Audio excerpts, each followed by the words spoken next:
The sound. بسم الله الرحمن الرحيم الحمد لله رب العالمين والصلاة والسلام على سيدنا محمد وأهل بيته الطيبين الطاهرين اللهم صل على محمد وآل محمد.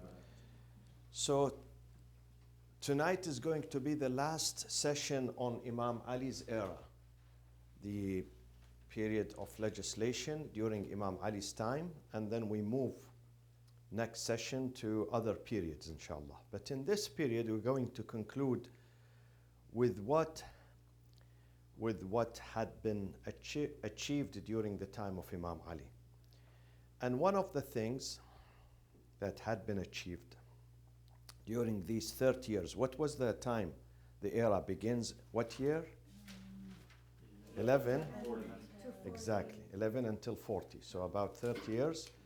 So in this era also, they did the evaluation of the narrators. Please write it down, the evaluation of the narrators. Who were the narrators during this time? Who do you think were the narrators of the hadith? The first generation, the second generation? This was during the Sahaba. From 11 until 40. Most of them are first generation. Most of them. So there were Sahaba, not Tabi'een, Sahaba, not the second generation. And of course, we saw how the alteration of the hadith of the Prophet started during his lifetime. So he warned against that. He warned against the alteration and the fabrication of the hadith.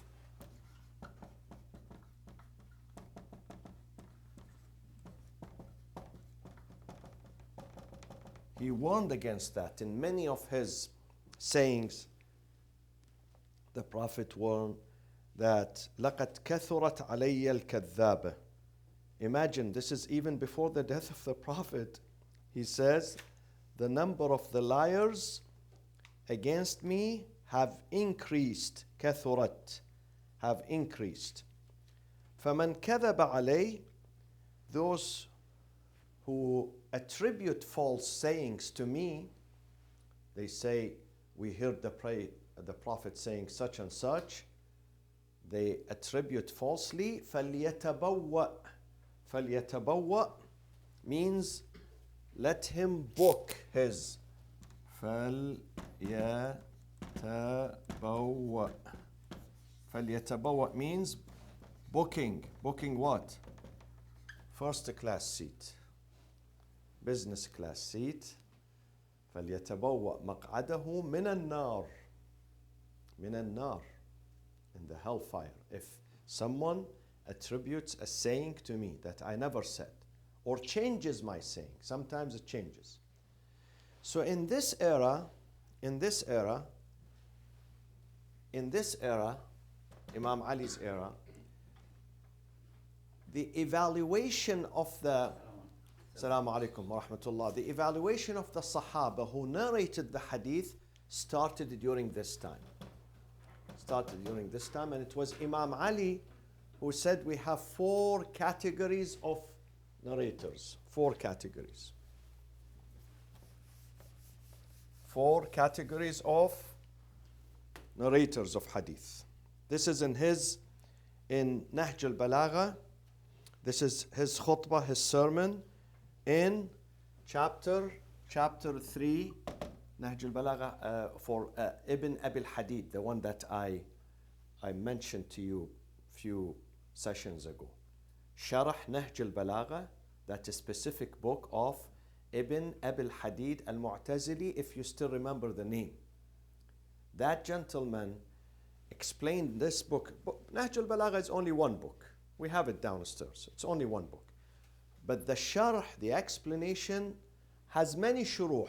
Many, hundreds of people came throughout 1400 years and they explained this book. But the best among them is Ibn Abi al-Hadid al-Mu'tazili. He was Mu'tazilite and he was Shafi'i. Though they accused him of being Shia because he tried his best to speak justice, to be fair to Ahlul Bayt. So whoever at that time used to be only fair to Ahlul Bayt, immediately he would be accused of being Rafidi. Rafidi was the term for the Shias at that time, and still now, those who do not like the Shias, they call them Rafidi, rejectors. Rafidi of what? Rejectors of the Khilafah of the first and second caliphs. So Ibn Abil Hadid has 20 volumes. In volume number 3, page 13, mentions this important hadith, or khutbah in fact, khutbah. من كلام له, من كلام. Kalam means a speech of Imam Ali alayhi salam. When someone asked him an ahadith al-bid'ah, someone came to Imam Ali and said to him, Ya Amir al-Mu'mineen, why do we see this discrepancies? Someone has this version of hadith, the other comes with another version, two different versions. They don't match each other. Why do we have conflict in the hadith? And why do we have this much of fabrications? Why some of these hadiths are not reliable? We cannot trust them. So he divided the hadith and the narrators of the hadith. This was the first attempt. Today we have ilm al-rijal. Today we have a science called, Sister Najat, a whole science called ilm al-rijal. Ilm al-rijal, the science of men. What does it mean, science of men? Rijal means the narrators of the hadith. So we study their biography and we evaluate them. And then we categorize them. They are put into different categories according to their reliability and trustworthiness. Okay? But at that time, we didn't have ilm al-rijal. These are during, immediately after the time of the Prophet. So the first one who categorized the narrators, the muhaddithin, was Imam Ali alayhi salam. So he said we have 4 categories. Number 1, please write them down because I'm going to ask you in the finals, during the finals, which never took place. So he says, وَإِنَّمَا أَتَاكَ بِالْحَدِيثِ أَرْبَعَةُ رِجَالٍ. Hadith is being handled by 4 types, 4 groups. Group number 1, رَجُلٌ مُنَافِقٌ يُظْهِرُ الْإِيمَانِ. Number 1, he is a liar. منافق, hypocrites. يظهر الإيمان متصنع بالإسلام يكذب على رسول الله متعمدا. He claims to be a Muslim, a believer, but he deliberately attributes lies to the Prophet. He tells lies. A liar who deliberately, okay, he knows that this is a sheer lie. He knows he should not do this, but this is sickness. Sickness, type of sickness. Don't you find some people in the community, they have to lie? Even if there is no reason for them. There is no reason. Their business is okay, their life is okay, but they have sickness. They don't enjoy life unless they lie. So this is one group. The second group is وَرَجُلٌ, another person, another group, سمع من رسول الله شيئا لم يحفظه على وجهه. He heard the Prophet saying something, but he didn't hear it well and he did not understand it well. So he was confused. Okay? So he's not a liar. Poor guy, he's not a liar. And he's not deliberately lying against the Prophet or attributing false things against the Prophet, but he's not smart. He's not intelligent. He's sitting next to the Prophet, he hears what the Prophet is saying, but he doesn't understand very well. He does not understand very well. And he gets confused, and then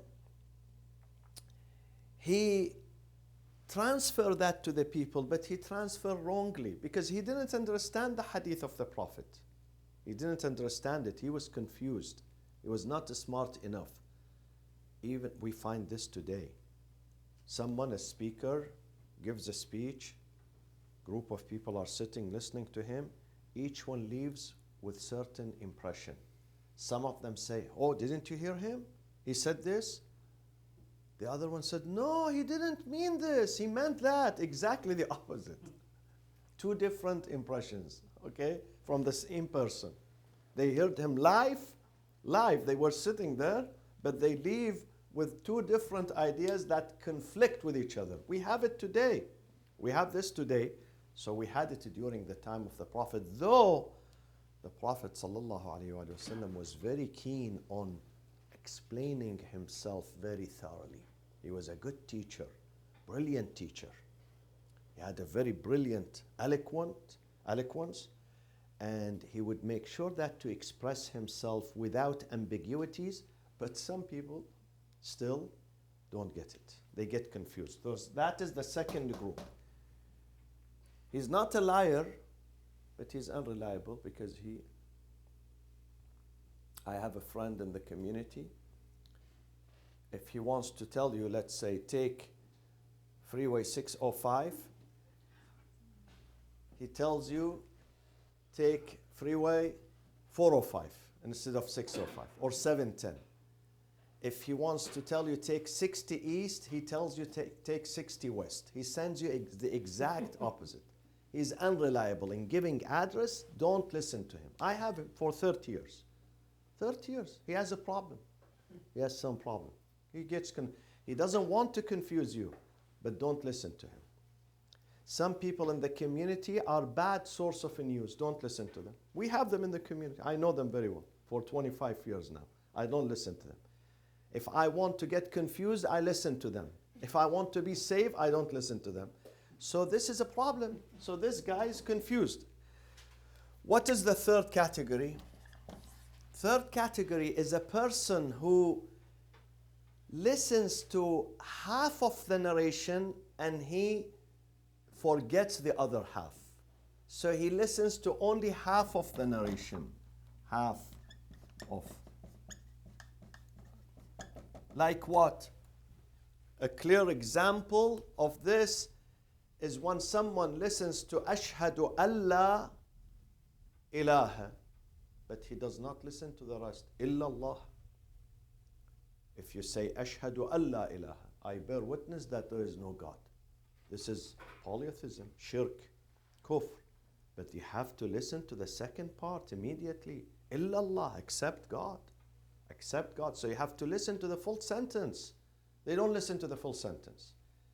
Or they listen to the Prophet when he said, this is halal, this act today is halal, in this occasion is halal, but then after 6 months, after 1 year, the Prophet said, this is no more halal, this is haram. He abrogated what he said. He changed the law. So they listened to the first part, but they did not listen to the second part. And then he goes, he says, Wallah, I heard the Prophet. And he's not lying. Yes, he did hear the Prophet, but you did not see the whole story. You saw only half of it. You did not know what happened. It's like some students who, they come 1 week and they don't come the second week. So we say something else. They say, no, but Sayyid, you said, I tell them, you didn't come the following week, so you didn't hear the whole story. You cannot judge with hearing half of the story. Can we judge a movie by only seeing 30 minutes of it in the beginning? We can't. We have to wait until the end. So some of them, they hear the Prophet saying this is halal, but they don't hear him when he says this is haram. Or now it is haram, but then later it would be halal. Or now it is nasikh and then mansukh. They don't hear this, the whole story. They are not good students. Not because they are liars, but their attendance are zero. They don't have good attendance. Okay? The third, none of you are like that, by the way, huh? Don't worry, I'm not, suggesting. So what do you guess the fourth category is, Dr. Emid and Hamid? The evaluation of narrators started during the time of Imam Ali. Narrators of the hadith of the Prophet. So Imam Ali was the very first person who divided them into 4 categories.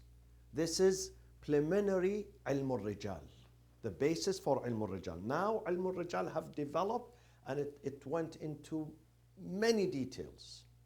At that time, it was very simple, okay? This is the simple version of it. Imam Ali says that, Nahj al-Balagha, if you check it out, Sharh Ibn Abi al-Hadid al-Mu'tazili, volume 3, page 13, Imam Ali says when he was asked about the hadith of the Prophet, why do we see discrepancies in the hadith? Why we have so much fabrications? So he said, because of those narrators. One of them is a liar. He has sickness. في قلوبهم مرض. He has sickness. He cannot rest unless he lies against the Prophet. The second, he's not a liar. He's naive. He's confused. He doesn't hear well. Unreliable. He has what they call it today? The Alzheimer? No, not Alzheimer. Those people who can't concentrate. ADD? ADD? ADD. This is ADD. ADD. You can't, he reads an article, but he misinterprets the article. He's not accurate. He has a problem. Some people have a problem. So you cannot take his hadith. You cannot. We are not saying he's a liar. He's innocent, but he's unreliable. The third one, he is reliable, good person, but he did not hear the whole story. He heard only half of the story. He doesn't know the rest. Okay, he didn't wait for the result. The fourth one, who's the fourth one? Is it the one that wants for a good cause, he makes up something? No, we have 4 categories. Oh, the good one. Exactly, the truthful person. Honest, and truthful. This person is the one لم يكذب على الله ولا على رسوله مبغض للكذب. He hates lies. خوفا من الله. He fears God. وتعظيما لرسول الله. Okay? And this is important. ولم يزد فيه ولم ينقص منه. Neither he increased above what the Prophet said, nor he decreased. Because sometimes it happens. Sometimes you look at the hadith, wow, the hadith is all good. Only this sentence. Why did the Imam say this sentence? So I have to remove it, because if I say it, it causes embarrassment. So let me remove it. So he decreases the hadith. Why? Because he doesn't want to embarrass the Imam. Okay? Or embarrass God. You have to say it. There is no embarrassment. If the hadith is reliable, you have to mention it. Neither increase nor decrease. You are transmitter. You are a transmitter of hadith, narrator of hadith. You have to be exact, because sometimes one word changes the meaning upside down. So this person is the honest and truthful person, and that person is reliable, and we must listen to his hadith. And now, yes. So I thought you said these are the reasons for hadith discrepancy. So why is there a discrepancy? No. He was asked, why?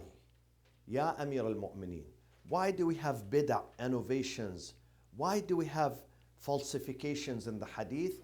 Imam Ali said, because of this reason, because most of the narrators are either number 1, number 2, number 3. We are only left with number 4, who could be the minority. When you have 3 are not telling you the truth, and you have only one group, 1/4 of them, then this explains why do we have so much fabrications and falsifications. So Imam Ali was saying, one of them is this extreme, a liar. The other is honest. In between are people who are not liars, but some of them ADD. The other, he doesn't tell you the whole, he has not seen the whole movie. Can he evaluate the whole movie if he hasn't seen it? He cannot. He cannot.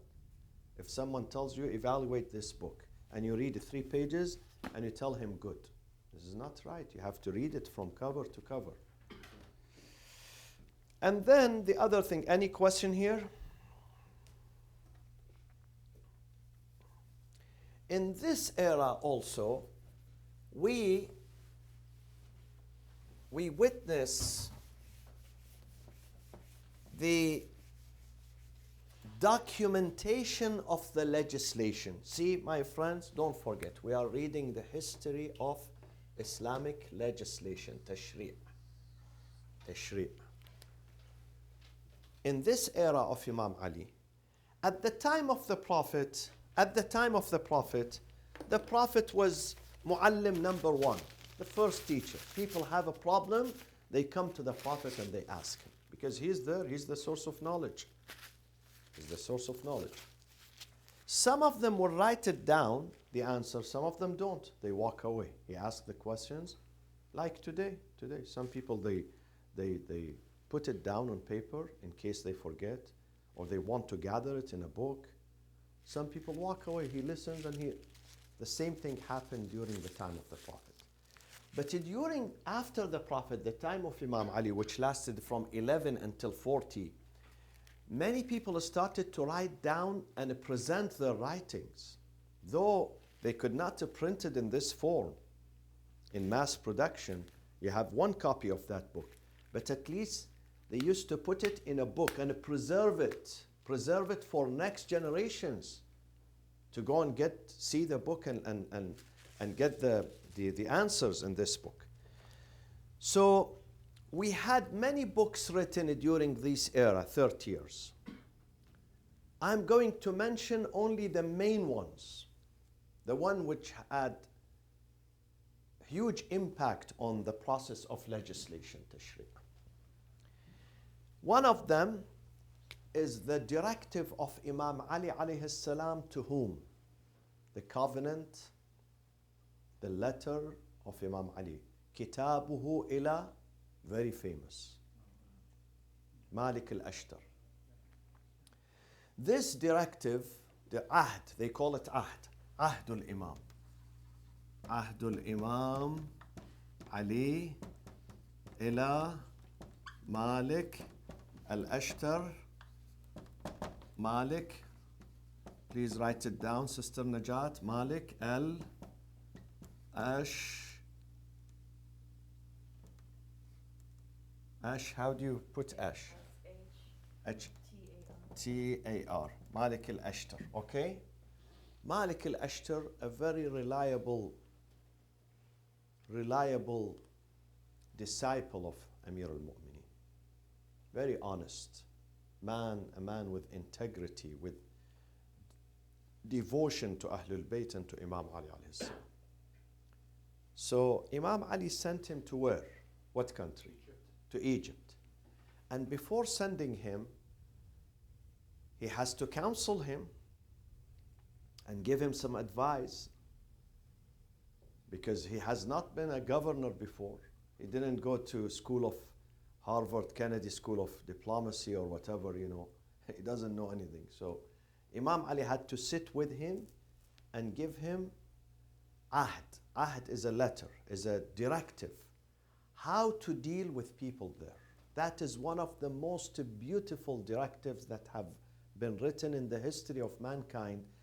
I remember 15 years ago when Kofi Annan was the General Secretary of the United Nations in New York.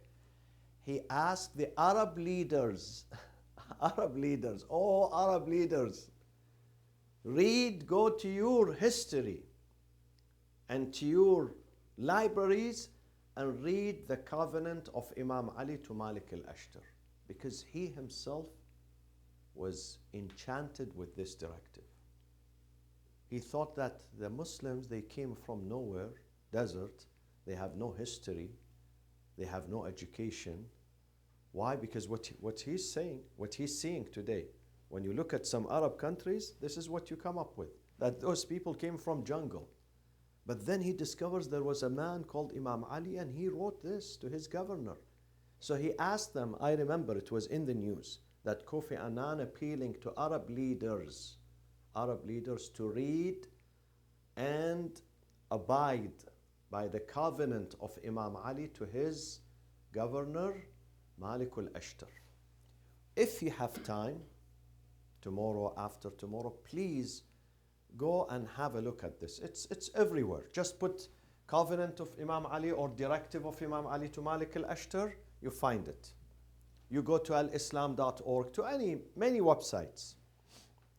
And you can find it in Nahj al-Balagha. If you have Nahj al-Balagha translated to English, definitely you can find it.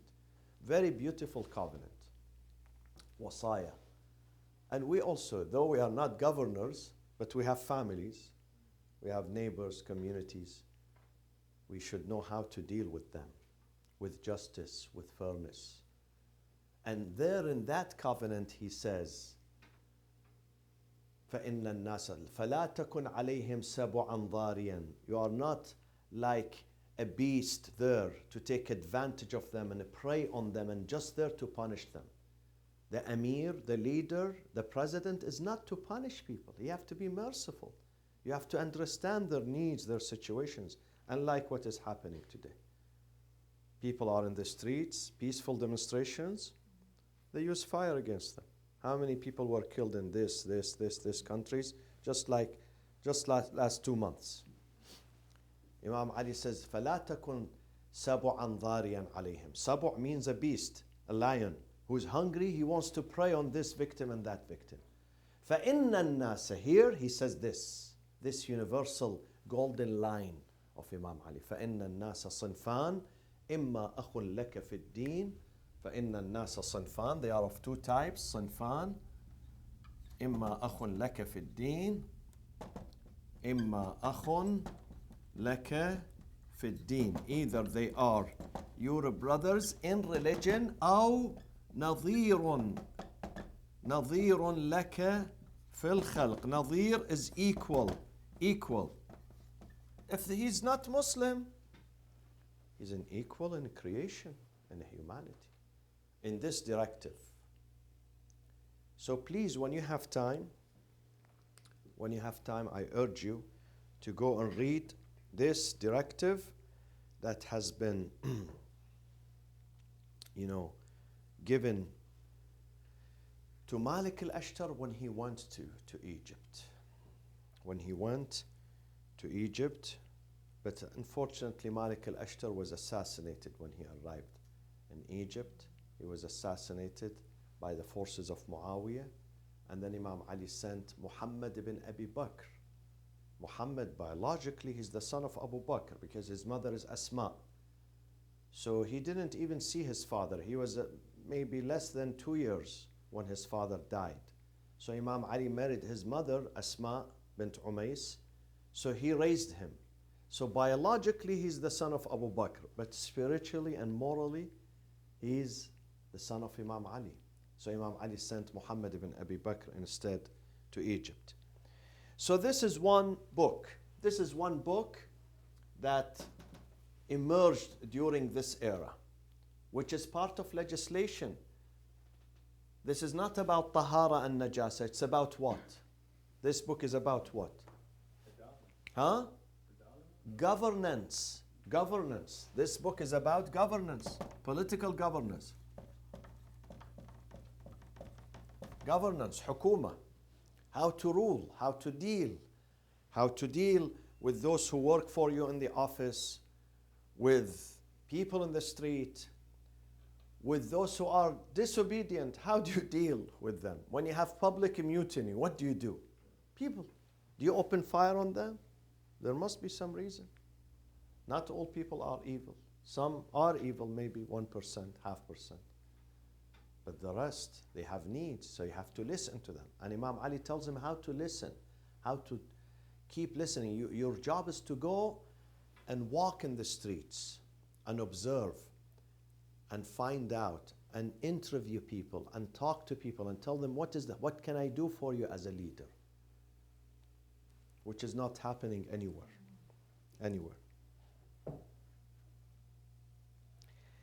And then there were more than two companions, but also those who left a book, a legacy. One of them is Kitabu Salman al-Farisi wa Kitabu Abi Dhar al-Ghifari. The book of Salman, please write them down. These are in hadith, which is part of legislation. Book of Salman al-Farisi and Abu Dhar al-Fari.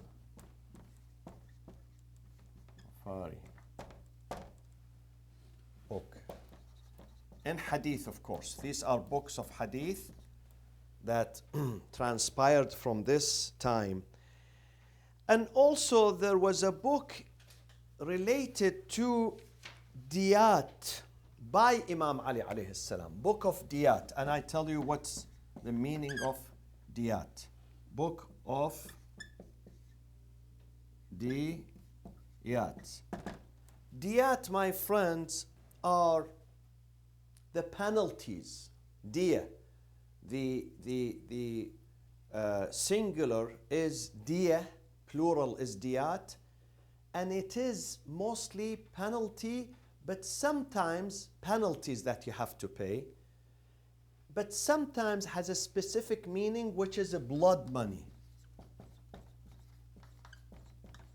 And Imam Ali wrote this book, Book of Diyat, this is Imam Ali, don't forget, Imam Ali. He wrote it for the commanders of the army. Why? Because many casualties and wrongful killings happen where? In the battlefield. In the battlefield, yeah. Some innocent people get killed. By whom? Mostly by military personnel, by soldiers, So Imam Ali wrote this book, إلى قادة الجيش, to his military commanders, telling them if there is a wrongful death, how do you deal with it, and how do you compensate, blood money, compensate for the victims. If someone gets killed, then he has to be confiscated. This book also, was written during this time. Okay? Another book also, and I conclude with this because there are many, many books. Also, book of Qadaya wal Ahkam. Ahkam meaning rulings, Islamic rulings, was written by Burayr ibn what? Khudayr. Burayr ibn Khudayr. Does it ring a bell? This name? Have you heard about this name before? Burayr ibn Khudayr. If you read the Maqtal of Imam Hussein on the day of Ashura, this is an important name. This man was the companion of Imam Ali, and then he was the companion of Imam Hussein, and he was killed on the day of Ashura with Imam Hussein, alongside Imam Hussein, one of his companions, Ashab.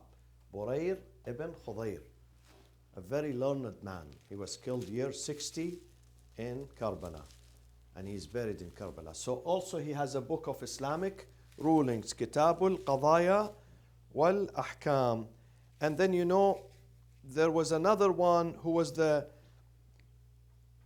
treasury minister of Imam Ali, the minister of Baytul Mal. His name was Abu Rafi'. Abu Rafi', also he wrote a book, again with the same titles, Islamic rulings. So those were the students of Imam Ali who wrote books during this time. This is why, my friends, we see that the legislation developed in the school of Ahl al-Bayt much better and much faster than other schools. Why? Why it has? Because of the students, and because the imams would encourage them to write. When you listen, do tadween. Don't waste your effort. Because sometimes the imam is saying the hadith to one person, not in congregation. One person comes and asks the imam, and these answers are jewels. They should not be forgotten or neglected. So the imams, our imams, used to encourage their followers, their disciples, their students, write them down. Because maybe tomorrow you're going to die, your children, your grandchildren, the community need these books and these knowledges. Whereas in the other traditions, the followers of others, they forbade them from documenting the hadith. They said, we have the book of God. So they were careless about the hadith. They didn't care about it, and no documentation, and therefore it was left behind. Now, another thing, and we conclude this, my friends. Imam Amir al-Mu'mineen says, let me erase the board, so we make room. And I conclude with this. This is also an important part of this legislation, the process of legislation. How, an important question, how to understand, how to understand the hadith.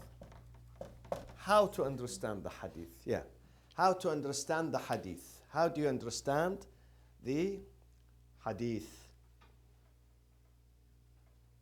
How do we understand it?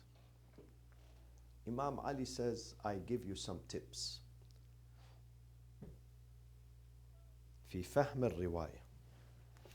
He says, try to discern it, not just memorize it. Today, some schools, they teach kids how to memorize the Quran, how to memorize the hadith without discerning or fathoming or understanding or diving or delving into the hadith. I remember when I was a child, I used to go to other schools, not Jafari school, because we didn't have.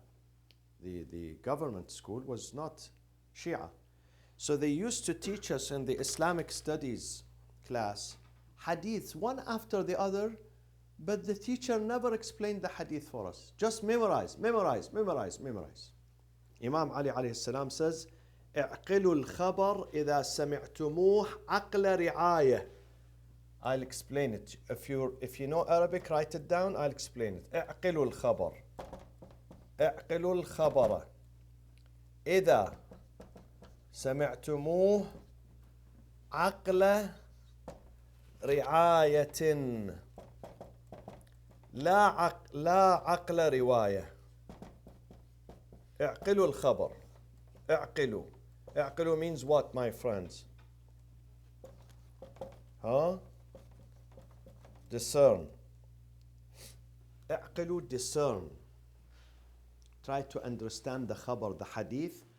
عقل, a type of understanding. رعاية. رعاية means discernment.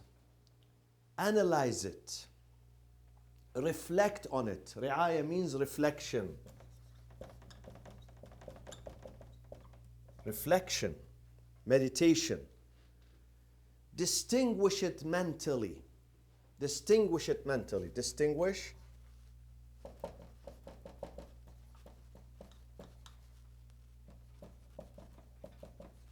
Distinguish it mentally. What does that mean? Can someone explain this to me? When you receive a hadith, do you just memorize it and store it there? Or you have to analyze it and try to understand it. Is this correct? It's not correct. What does the Imam is trying to say, to tell me? Some people don't analyze the hadith. Don't consider the circumstances that surrounded the hadith. This is why when you come to fiqh and usul al-fiqh, and a person comes to Imam al-Sadiq, asks him a question, he gives an answer. Another person comes, asks him a question somewhere else, location is different, the time is different, he gives him another answer. We think there is a conflict. There is no conflict. Imam considered the timing. Imam, some of the times, there used to be some people who are not their followers and sometimes enemies. Sometimes enemies. So they were very careful in giving the answer. They incorporated taqiyya. Taqiyya in giving the answer. So some of their answers, we realized that it was said during a very politically sensitive time. So we have to search for another answer. Are you with me? So we have to discern it.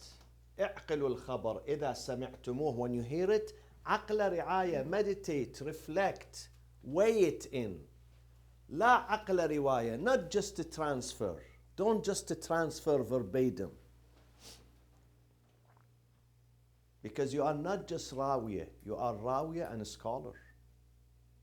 You are not just transmitter of hadith. Transmitter, you can record. This device can be transmitter. They record my voice, they pass it to somewhere else. But insan has another ability, more than this device, to analyze what has been said. This is important. To analyze, to understand, to know the circumstances, to try to find the true intention of this, of what the Imam was trying to say, the true intention. So this happened during this time. During the time of Imam Ali, the Shias were distinguished in trying to be smart in understanding the hadith. Smart. You have to be intelligent and smart. وَقِفُوا عِنْدَهُ. Imam Ali says, when you hear our hadith, stop, pause there, and reflect. حَتَّى يَتَبَيَّنَ لَكُمُ الْحَقِّ. To find out the truth. وَلَا تَكُونُوا مَذَايِعَ عَجْلًا. Don't just say, oh, I hear the Imam saying this, خلاص, we have to do this.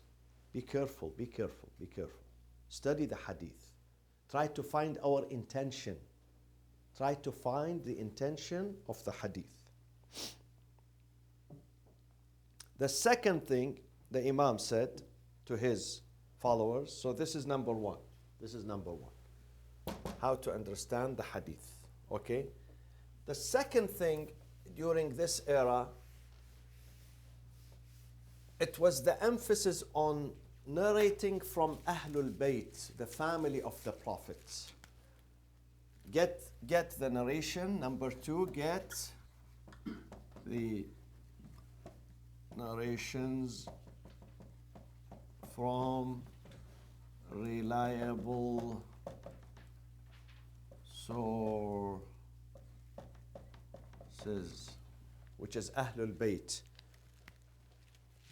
As I said, my friends, even today, don't listen to anyone. Don't believe anyone. Don't make anyone your source of information. Source of information is very important. Who's telling you this story? What agenda he has? What direction he's following? Don't. Try to be with those who are honest, who are not going to misguide you. This is number two. Number three, Imam Ali alayhi salam said to his companions, this is number three, تعلموا العلم, learn knowledge before it is removed. تعلموا العلم, تعلموا, this is his hadith. تعلموا العلم قبل أن يرفع, before it is removed. What does he mean by that? He means that sometimes يكون العالم في القبيلة فيموت فيذهب بعلمه. There is a scholar in a village, قبيلة, then he dies. They don't go to him, they neglect him, they don't listen to him. Then he dies. When he dies at that time, there are no computers to store your knowledge. The person himself is a computer. When he dies, خلاص, it's the end of that knowledge. So Imam Ali used to advise his congregation that when you have a learned person among yourselves, a learned person, alim, then try to make the most out of him, because once he dies, you are going to be left with no direction. So these things took place during his time. So let me ask you before I conclude. Number one, question number one. If you are asked tomorrow, what is the main feature of this era? Main feature. What happened during these 30 years? Many things happened, but the most important feature of this era.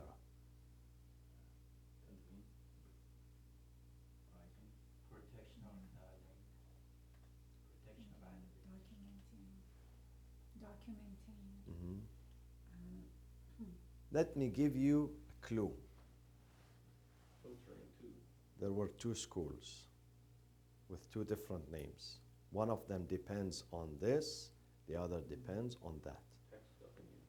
Exactly. The most important thing that happened, the emergence of two traditions and two schools. Madrasatul Ra'i, the school of opinion, personal opinion, which was encouraged. It was encouraged at that time. And it was established at that time, and it was led by the second caliph. That I am going to use my opinion. Don't tell me why. Whenever I see this one fits and works here, even if God says so, even if the Prophet says so, I am going to use my istihsan, my qiyas, whatever works for the society. I'm a pragmatic leader. I don't stick to the text. The other school was the school of Ahlul Bayt, led by the Prophet and Imam Ali alayhi salam, and many good companions of the Prophet who said, no, we have a path. We walk on this path. Kitabullah and the Sunnah of the Prophet. We are not going to use our own personal opinion against the text, against the Nas. And I have given you the title of that book, and Dr. Umid found it on alislam.org, An-Nassu wal-Ijtihad. If you have time, Google it and try to find instances where the law was abrogated by the caliph, was abandoned, and they established a new legislation based on personal taste. This is my taste. This is my opinion. I like it this way. They tell him, but قال الله وقال رسول الله. He says, no, this is my personal. That was the most important thing that happened during this era. وصلى الله وسلم على سيدنا محمد وأهل بيته الطيبين الطاهرين.